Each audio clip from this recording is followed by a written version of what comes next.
താങ്കൾ സ്ഥിരമായി പാർട്ടി വിരുദ്ധ പ്രവർത്തനം നടത്തുന്നു. അത്ര വലിയ പാർട്ടി വിരുദ്ധനാണോ താങ്കൾ? അങ്ങനെ ഇത്ര 58 വർഷക്കാലം ഞാൻ ഈ പാർട്ടിനകത്ത് നിന്നിട്ട് ഒരു പാർട്ടി വിരുദ്ധ പ്രവർത്തനം എന്നെ പാർട്ടിയിൽ നിന്ന് പുറത്താക്കണം. ഇതിപ്പോൾ ഒരു തെരഞ്ഞെടുപ്പിൽ അവരുദ്ദേശിച്ചത് പോലെ എന്നെ കിട്ടാണ്ട് വന്നപ്പോൾ അവർക്ക് സാഹചര്യം ഉണ്ടാക്കി എന്നെ പുറത്താക്കാൻ സൗകര്യം കിട്ടിയപ്പോൾ ചെയ്തതാണ്. അല്ലാണ്ട് വെറുതെ പാർട്ടി വിരുദ്ധ പ്രവർത്തനം ഇവർക്ക് പറയാൻ കഴിയില്ല. നവകേരള സദസ്സുമായി ബന്ധപ്പെട്ട് മുഖ്യമന്ത്രി വരികയുണ്ടായി. ആ മുഖ്യമന്ത്രി വരുന്ന പരിപാടിയിൽ എന്നോട് ഇത്ര ലക്ഷം രൂപ വേണം, എന്നാലും പ്രവർത്തനം നടത്താൻ പറ്റുള്ളൂ എന്ന് പറഞ്ഞാൽ എനിക്ക് 10 പൈസയില്ല. അല്ലാതെ പേടിച്ച് പിരിച്ച് തരണം, 68 ലക്ഷം രൂപ ഇനി പിരിക്കുമെന്ന് പറഞ്ഞത്. ഞാൻ പറഞ്ഞു എൻ്റെ കയ്യിൽ ഒന്നുമില്ല, ആകെപ്പാടാ എന്നാൽ കുറച്ച് കാശ് തരും, ഞാൻ പറഞ്ഞ് കൊടുക്കുക.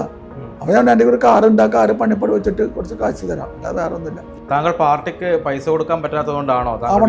അല്ലാണ്ട് അങ്ങനെ പൈസ കൂടെ അവർ പറയുന്നത് ഞാൻ കൊടുക്കണം. ഈ ഇന്നലെ വരെ പാർട്ടിയിൽ പാർട്ടിയായിട്ട് ബന്ധപ്പെടുത്തി ഒരു താല്പര്യമില്ല എന്ന് പറഞ്ഞ പാർട്ടി വീണ്ടും ഇപ്പം നിലവിലുള്ള സ്ഥാനാർത്ഥിയാക്കി വന്നത് അതിനോട് എനിക്ക് യോജിപ്പില്ല. അതുകൊണ്ടാണ് വ്യത്യസ്തമായ നിലപാട് സ്വീകരിക്കാൻ എനിക്ക് തോന്നി. പാർട്ടിയുടെ പോളിസി ഞാൻ പുറകെ പഠിച്ചിട്ടുള്ളതാണ്. ഇപ്പോഴത്തെ പോളിസി ചിലർക്ക് വേണ്ടിയിട്ട് പോളിസിയാണ്. ആ പോളിസി അംഗീകരിക്കാൻ കഴിയില്ല എന്നുകൊണ്ട് പ്രതിഷ്ഠാനം. അതുകൊണ്ട് ഞാൻ ഒരു സ്വതന്ത്ര സ്ഥാനാർത്ഥിയായി ഈ മണ്ഡലത്തിൽ മത്സരിക്കും എന്ന് പറഞ്ഞു. ഇതുമായി ഞാൻ ചോദ്യം ചെയ്തപ്പെട്ടില്ലേ? ആ ചോദ്യം ചെയ്തതിൽ എൻ്റെ പാർട്ടിയുടെ ചില ആൾക്കാർക്ക് അത് ഇഷ്ടപ്പെട്ടിട്ടില്ല. അതാണ് ഇപ്പോൾ ഉണ്ടായൊരു ഇഷ്യൂ. അതായത് ഈ പൈസ കൊടുക്കാൻ പറ്റാത്തതുകൊണ്ടുള്ള വിഷയം അതാണ് ഇതിൻ്റെ മെയിൻ പ്രശ്നം അല്ലേ? PA നിയമനവുമായിട്ട് ബന്ധപ്പെട്ട് തുടങ്ങുന്നുണ്ടായിരുന്നല്ലോ. ആ പാർട്ടി വന്ന് PA വയ്ക്കുമ്പോൾ എനിക്കൊരു ധാരണ, എനിക്ക് അയാൾ വേണ്ട എന്ന് ഞാൻ പറഞ്ഞതാണ്. എനിക്ക് അയാൾ ഇഷ്ടമല്ല. അപ്പോൾ അത് പറ്റില്ല, പാർട്ടി പറഞ്ഞാണ് തീരുമാനിക്കണം. അപ്പോൾ അതിൻ്റെ ക്വാളിഫൈഡ് പറഞ്ഞത് മുമ്പ് ഉണ്ടായിരുന്ന സുനിൽകുമാറിൻ്റെ 15 വർഷത്തെ PA ആണ്. അപ്പോൾ ആ PA ഉണ്ടെങ്കിൽ കുറേ കാര്യങ്ങൾ അറിയാമല്ലോ, വേറെ PA വെക്കണ്ടല്ലോ എന്ന് അവർ നിർബന്ധിച്ച് എന്നെ കൊണ്ട് ആ PA വെപ്പിച്ചു. അപ്പോൾ വെപ്പിച്ച് കഴിഞ്ഞപ്പോൾ ഞാനൊരു MLA അല്ലാത്ത രീതിയിലാണ് ആദ്യം വർക്ക് ചെയ്തിരുന്നത്. നമ്മളെ കൊണ്ട് കുറേ മറ്റേ ലെറ്റർ പാഡിൽ ഒപ്പിട്ട് വയ്ക്കും, എന്നിട്ട് ഒരു ഡ്യൂപ്ലിക്കേറ്റ് MLA പോലെ തന്നെ കിടക്കുന്ന ആളാണ് ഇതൊക്കെ ചെയ്ത്. അങ്ങനെ ഒരു ന്യൂസ് കിട്ടണം. ചില കാര്യങ്ങൾ വന്ന് സാറ് എന്നോട് ഇത്ര കാശ് ചോദിക്കുന്നുണ്ട്, എന്താ വേണ്ടേ? അവൻ എന്തിനാ ചോദിക്കുന്നത്?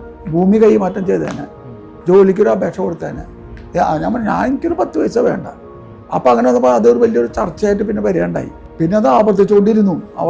ഈ ചർച്ചകളൊക്കെ പുറത്തു പോയപ്പോൾ ആൾക്കാർ സംസാരിച്ചപ്പോൾ വിവരാവകാശം വെച്ചു. നിയമസഭയിൽ വിവരാവകാശം വെച്ചപ്പോൾ ഇയാൾ എൻ്റെ ഒപ്പിട്ടിട്ട് 84,500 രൂപ കൈപ്പറ്റിയിരിക്കുന്നു രേഖന്. അപ്പോൾ എനിക്ക് പുറത്ത് പറയേണ്ടി വന്നു. പിന്നെ അവിടെ നിന്ന് എന്നെ ഞാൻ പറഞ്ഞ വാക്ക് പരിഹരിച്ചില്ലല്ലോ. അപ്പോൾ അതിൻ്റെ പേര് എന്നോട് വലിയ രൂക്ഷമായ വിമർശനങ്ങൾ തുടങ്ങി. ഈ പറഞ്ഞ പാർട്ടി എടുത്ത നിലപാട് നമുക്കത് യോജിക്കുന്ന കൂട്ടത്തിലല്ല. അതിന് മുമ്പൊക്കെ പാർട്ടിയുടെ നിലപാടൊക്കെ വന്നിട്ടുണ്ട്. അപ്പോൾ എടുത്ത് വന്നപ്പോൾ അത് പേയ്മെൻറ്റ് സെറ്റ് ആയിരിക്കണം, എന്നെ കൊണ്ടൊന്നും ചെയ്യാൻ പറ്റുന്നില്ലല്ലോ. അപ്പോൾ അവർക്കല്ലേ ചെയ്യാൻ പറ്റുള്ളൂ. അവരിതിൽ മിടിക്കുന്നു. പിന്നെ അവർ പറയുന്ന കാര്യം ചെയ്യാൻ സ്വല്പം ആത്മധൈര്യം കുറവായിരുന്നു.